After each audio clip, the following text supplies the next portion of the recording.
Hey everyone, welcome to another edition of PowerCore Productions and Podcastings. I'm your host, Jerron Harrington, back to hit you with another video. And today, we're going to be bringing back a series that I had once left behind with this channel, but now, seeing as how everyone's been raring for it to go, we're going to be making yet another comeback. That's going to be with One Piece Rangers of the Sea, based on the heroes of the Morphing Grid series, Part 1. But first, as always, if you're a fan of the channel and everything else that we have to offer, then please don't forget to like, comment, subscribe, share, and hit that bell for post notifications so you can stay up to date on everything that is PowerCore Productions and Podcastings that has to come out now and in the future. So, first and foremost, what's going to be different between the reboot of this series and what I did the first time? Well, if you remember in the original, we started at the events of Enies Lobby and we're going to work our way towards Marineford. However, as I'm sure all of you know, One Piece is a really long series, and if I have to start at Enies Lobby and try to get to Marineford, we probably wouldn't be finished with this story until at least September or October at the latest. And while I'm not saying that I want to try to rush things along, I do want to try to get this series done in a timely manner. So I tried to think of where was the next best place that I could start this series off. And after thinking it over, I've decided that the Sabaody archipelago arc, or towards the end, will be a good place for our story to begin. So that's where we're going to be starting off our series. This is going to be 10 parts, and if possible, I would like to try to get it done within the next 2 to 3 weeks if possible. So some days you might get 2 videos, with one video being in the morning and with one of these videos being in the afternoon. Again, I'm not trying to rush it, and I do want to have a quality series, but at the same time, I want to try to get it done in a timely manner. Also, I am going to be, at least for this first part, is just going to be mainly the origin point. Nothing really action heavy happens here, but really I'm trying to save all of the big action for Marineford, where that's where a lot is going to be going down. But again, I do hope you enjoy this series, and also if you're hearing this, I did have to record this series a bit late because I've been out running errands all day. So I do thank you for your patience. It is greatly appreciated. As always, I can't do it without you. You make the channel grow, you make the core grow. But anyway, without further ado, we're going to get into today's story. So as always, sit back, relax, and enjoy the show.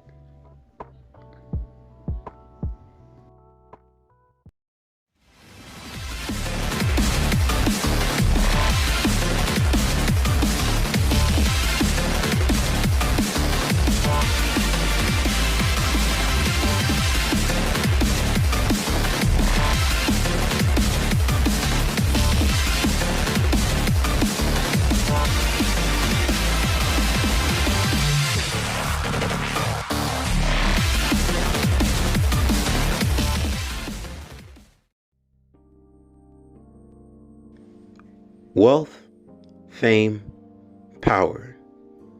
Gold Roger, the king of the pirates, obtained this and everything else that the world had to offer. As dying words drove countless souls to the seas. You want my treasure? You can have it.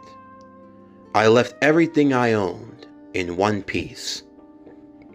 Since then, pirates from all over the world have sailed the Grand Line, searching in pursuits of dreams beyond their wildest imaginations. This is the time known as the Great Pirate Era. But our story begins on a somber note, in a time filled with darkness, in a time that could be marred with hopelessness and despair. There was still hope for the new world. Our story begins little after a point in time. The Straw Hat Pirates had arrived to the Sabaody archipelago.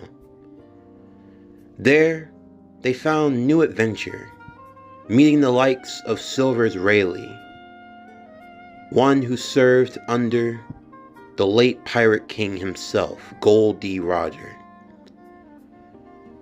While there, Luffy, the captain of the Straw Hat Pirates, met the other young and up-and-coming supernovas of the New World. As they had arrived, their location was made known to the Navy as well as to the world government. Kizaru, one of the top 3 admirals of the Navy, arrived along with a devastating fleet. Among them, one of the 7 warlords, Bartholomew Kuma. The Straw Hat Pirates attempted to fight against Kizaru, as well as the overwhelming forces that surrounded them. However, despite trying their best, in the end, they proved to be no match. By this point, the Straw Hat Pirates, for all of their battles, for everything that they had gone through, they simply did not have any more left to give. Kuma approached them one by one, using his Devil Fruit abilities, the Paw Paw Fruit. Before Luffy's very eyes, one by one, each of the Straw Hats disappeared.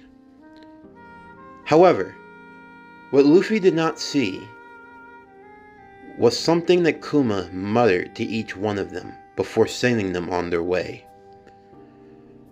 Before long, Kuma approached Luffy, Luffy being the last one left standing.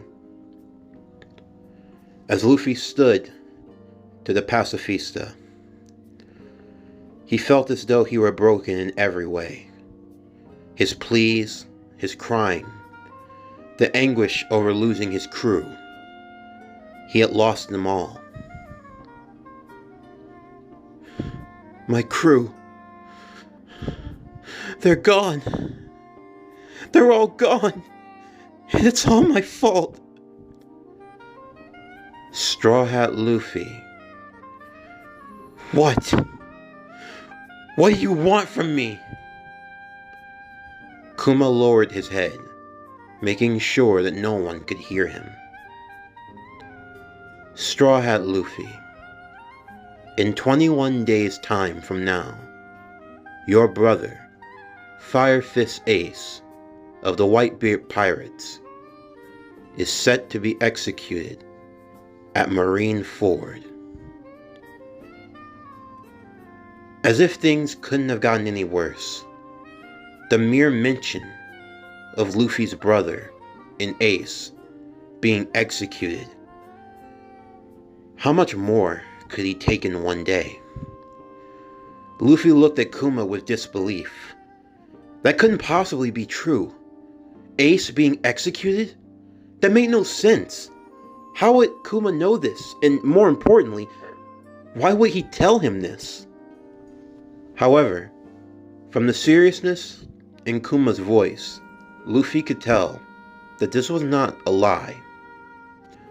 Yet even still, what was he supposed to do now? He didn't have his crew. He had no one, nothing. How on earth was he going to save his brother? That was when Kuma would reveal another revelation to Luffy. Kuma was a member of the Revolutionary Army headed by Dragon D, the one of whom was Luffy's father, Monkey D. Dragon. All the same, Kuma had sent each one of the Straw Hats to a specific location. All of them, if they arrived at the same time, would be in equal distance from Marineford. All the same, he had sent them there with the same knowledge he was giving Luffy, and of something else that was more important. Where he had sent them, there was a power that had not been seen in this world in well over centuries. but a power nonetheless that, if used, could rock the foundations of this world. The Revolutionary Army wanted to use this power, but for Dragon, learning of the plight of his son, he realized that there were some things that were more important. Of course, Dragon was not expecting anything from Luffy. After all, it wasn't like he was there to raise him. There was no point in wanting anything now. All the same, he believed that this power could give them the edge that they needed. He told Luffy he sent them all to acquire the power, to use it to save Ace, to make a difference. However, whether or not they would be able to pull this off, that was entirely on them. This wasn't something that could just be done so easily, and at the same time, this was their only option. Luffy said nothing. What else could he possibly say or do? In the end, Luffy had no choice. As he looked at Kuma with a seriousness, he asked what was this power that he was looking for. Kuma would hold up his other hand. In it, a book, the Bible. But when he opened the page, it revealed a sketch of a device. It was oddly shaped, to say the least. It looked like something that was the skull and crossbones, and along with it a key. Kuma told Luffy this was what he should be searching for. Without a moment's notice, Luffy would be sent flying. Luffy went hurling over the oceans, protected by a veil, if you will. For presumably 3 days he was in flight, before eventually landing on an island in a paw-shaped crater. After getting out of the crater, he would take a look at his Vivre card, the one that he had been given by his brother Ace. Realizing that he didn't have a moment to lose, Luffy would begin his search through the island. This device, whatever it was supposed to be, Luffy had to find it. But first, he had to stop. Yes, he was in a hurry, and yes, now was not the time for delay, but he was hungry. A quick bite to eat, and he would continue his search. Using the Gum Gum pistol, he would take out a large wild boar near him, making a quick campfire and setting down to eat. Thankfully, remembering the training that he had gotten from his grandfather, Garp, in learning how to live off the land. Luffy, after eating his full, would continue looking on, trying to find wherever this strange device was, or where it was supposed to be. Before long, he would arrive in a strange settlement. As he walked through, he would be greeted by female warriors, all of whom looked at Luffy with a shocking repul. They had no idea who he was or how he had gotten here. They were in more of amazement than anything else. At first, the women thought that he was just an ugly woman, to say the least. They would all approach Luffy, but Luffy would make it very clear that he didn't have time to stop and talk to any of them. He would continue on in his search, hoping to find whatever he was looking for. Before long, as Luffy continued to look onward, he would eventually be surrounded by groups of warrior women, all of whom had demanded that he stop and reveal himself. It started with them asking for him to remove his shorts, and Luffy, not really caring either way, would do so. And as such, he would reveal that he indeed carried the family jewels. The women, of course, had no idea of just what he meant by this, as men were very rare on this island, to say the least.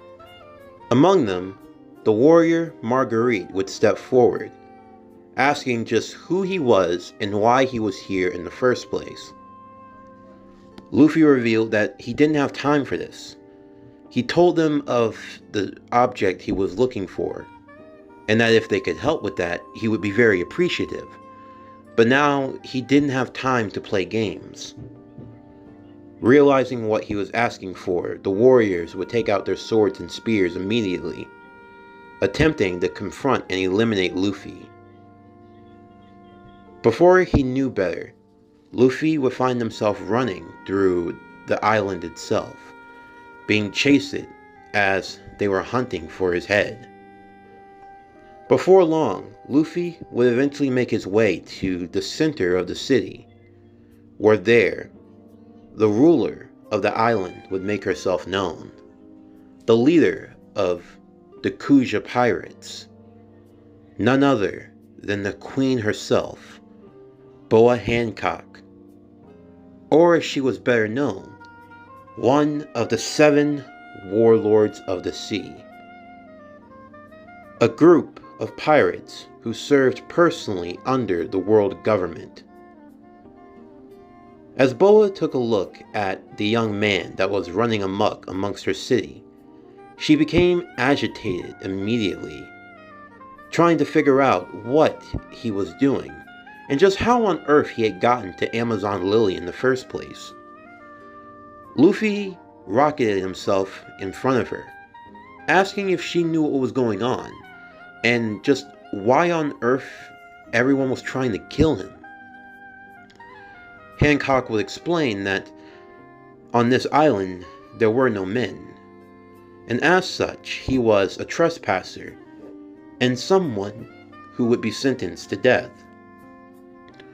Luffy, however, didn't have any room for fighting.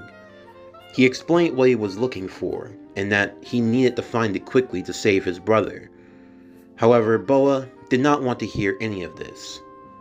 She attempted to attack Luffy with her own power, using the Noro beam.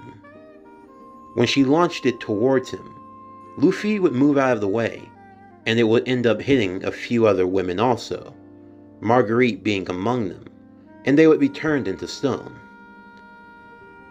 Before long, Luffy was chased through before he had landed in the arena. There, Boa's sisters, Sweet Pea and Aphalandra, would arrive as well, the Gorgon sisters as they were known, for their snake-like transformations. Boa ordered her sisters to destroy Luffy and be done with him. Luffy, however, fought against the two. Using his devil fruit abilities, he was able to outmaneuver them and keep them on their toes, or tails, so to speak. They were unable to do as Boa had ordered. In fact, they had almost found themselves getting killed in the process. However, Luffy was not heartless, at least not how Boa seemed to be. Instead of using her cold and heartless nature to his advantage to allow his enemies to die, Luffy saved them. The women in the crowds, all armed and ready to attack, continued to cheer, continuing to prompt for Luffy's death. However, Luffy, not having any more time for these stupid games, would yell for all of them to shut up. When he spoke, many of the women in the audience would begin to cower in fear. If they didn't know any better, they would have assumed that he had used the Conqueror's spirit. But he didn't even realize what he had done. So how on earth could he use a power from which he did not know? All of the same, Luffy was able to defeat the Kuja pirates, as well as the sisters of Boa Hancock. As he had done so, Boa attempted to use her power on him once again. However, it had no effect.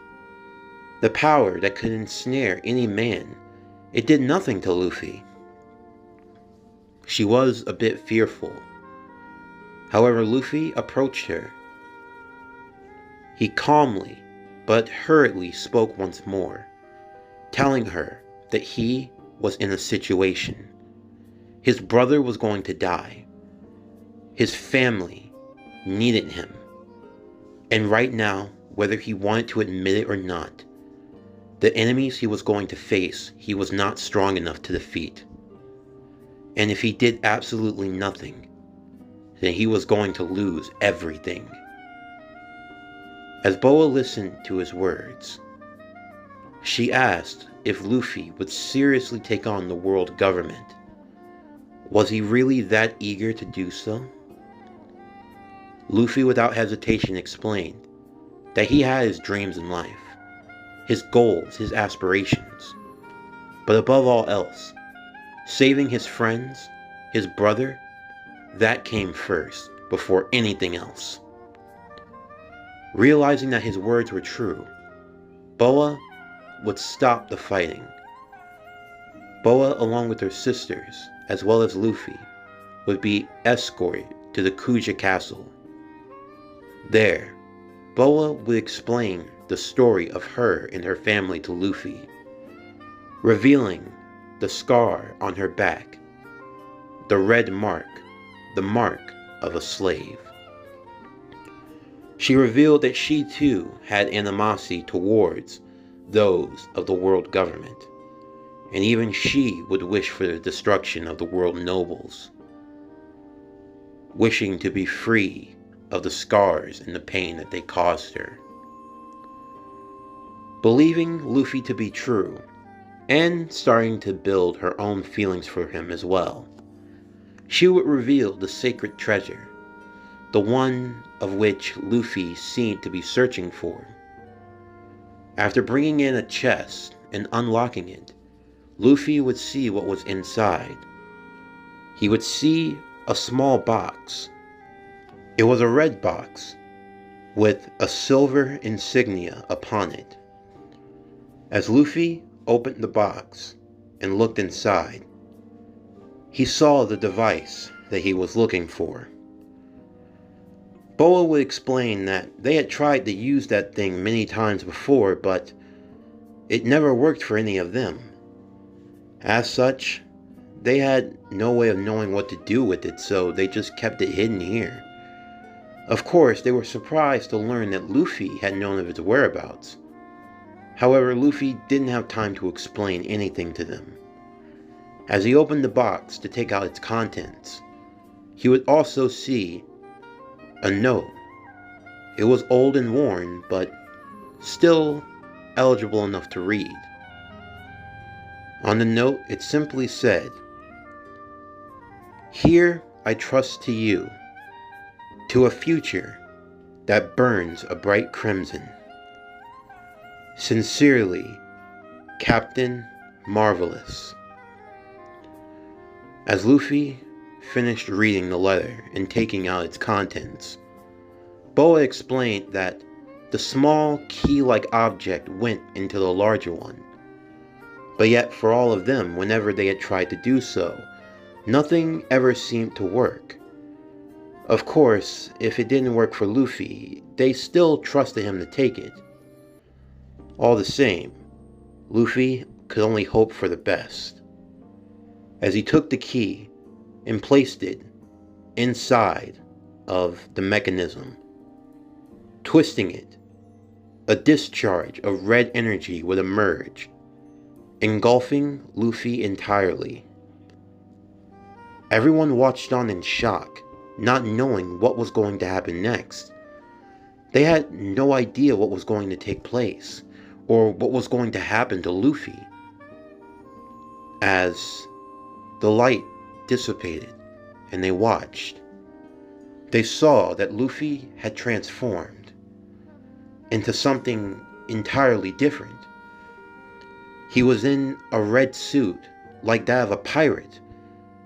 If they didn't know any better, it looked like the jacket worn by none other than the great pirate king himself, Gold D. Roger. He had a red helmet and red boots also, with a saber and a pistol by his side, as well as a belt of gold. It seemed as though the belt could open to reveal something, but Luffy couldn't open it. but he definitely felt that he was much more powerful than he could have ever been in his wildest dreams. This was the power that he needed, what he had been searching for all this time. This must have been what Kuma had told him about. And if the others were going to be getting powers like this also, then it meant that they might actually have a chance at winning. But for now, the only thing that Luffy could focus on was getting to his brother and getting to him in time. As Luffy turned back to them, Boa, now starting to become more and more intrigued with this boy, especially by the fact that he was able to do something that no one here at Amazon Lily had been able to do in almost a millennia. Luffy removed his helmet as he looked back to them. He bowed and thanked them for their assistance, but now he needed to make his way to Marineford, and quickly. Boa looked to Luffy, offering her help. As a warlord, she could help get Luffy to Marineford, or at least close enough. Luffy looking back to her with a seriousness, knowing that there wasn't a moment to lose. He would prepare himself for the journey ahead. With assistance from Boa, and hoping that his comrades would meet him, Luffy began his journey to save his brother from execution, as in less than 2 weeks' time, a great battle would occur. The battle that would change the pirate world. The Battle of Marineford loomed on the horizon.